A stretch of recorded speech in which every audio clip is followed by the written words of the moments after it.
vai para os fertilizantes. Eu falava, não, mas eu acredito realmente que essa via biológica, primeiro que era o que me encantava, e segundo que tem muita chance de ir para frente, a gente pode colocar isso mesmo em agricultura de alta produção.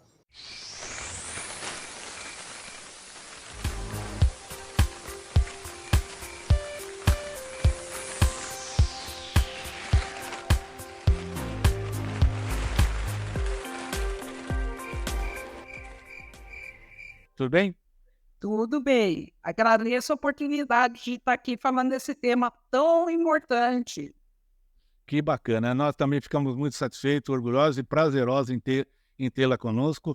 Até minha doutora, né? Até na nossa época de graduação, tivemos aí a oportunidade de termos proximidades, né, Maria Ângela? Naquela época muito, muito saudosa, vamos dizer assim. Maria Ângela, me conta uma coisa, onde tudo começou? Conta um pouco sua história.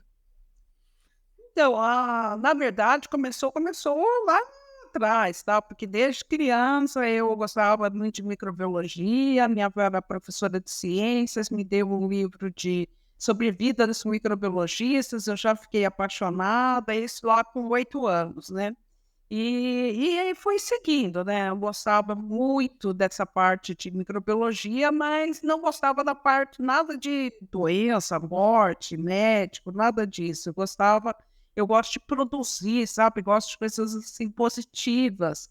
E não tinha, então, como não ir para a agricultura, né? Que era assim, não sou de família de agricultores, não temos propriedade, nada disso.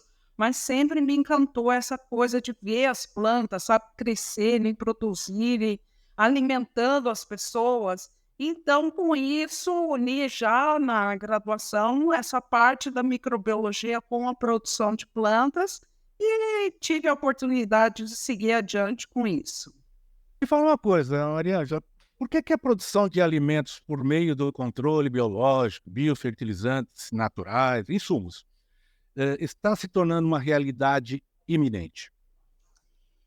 Então, eu sempre acreditei nisso, desde a época da graduação, e na época não era visto com bons olhos. A gente estava ali, eu entrei na faculdade em 1976, era o auge da Revolução Verde, dos fertilizantes químicos, e foi muito mal vista até de querer trabalhar com biológicos. Eu nunca vi, assim, os químicos como inimigos, mas os químicos me viam como uma inimiga tonta, entendeu? Que estava perdendo tempo, que não tinha... Vi várias vezes assim, mas você tem que ter futuro, tal, vai para os fertilizantes. Eu falava, não, mas eu acredito realmente que essa via biológica, primeiro que era o que me encantava, e segundo que tem muita chance de ir para frente, a gente pode colocar isso mesmo em agricultura de alta produção.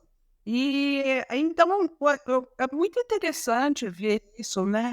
Por exemplo, agora eu tenho 40 anos de Embrapa, foi meu primeiro emprego, eu ainda tinha terminado o mestrado quando fui contratada, estava fazendo doutorado, e daí via, sabe, no começo realmente muita pressão contra, sabe, nós éramos vistos meio como seres extraterrenos, assim, nos congressos, e que nem eu falei, era muito uma posição você está contra a gente e não a favor.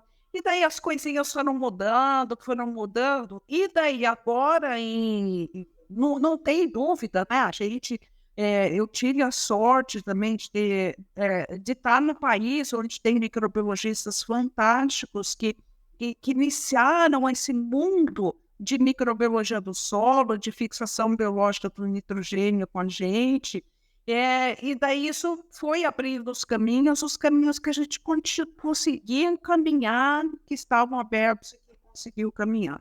Então, hoje a gente pode falar que a gente está numa posição privilegiada, nós somos os líderes mundiais em fixação biológica do nitrogênio, principalmente graças à cultura da soja, que não sou eu que falo, qualquer artigo internacional, nós estamos lá no país que mais fixa nitrogênio na cultura da soja.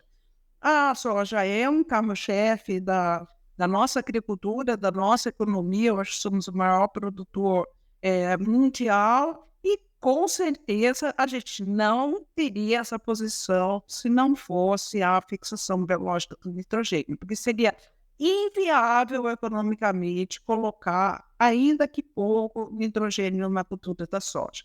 Então, e agora, a partir de... Nós também tivemos a oportunidade de introduzir, nós desenvolvemos aqui no Embrapa Soja o primeiro inoculante que não era a base de risóbios, né? Foram o Azospirillum brasileirense. A gente tinha grande tradição em estudos com essas bactérias. Até minha chefe que me contratou e foi minha orientadora, a doutora Jonathan Oberheim, foi quem descobriu e liderou todas as pesquisas, mas não tinha uma aplicação comercial. Então, nós lançamos as primeiras chips comerciais, o primeiro inoculante. Foi uma surpresa também. Eu acho que porque nosso agricultor estava já educado, né, no uso de micro-organismos por causa da soja.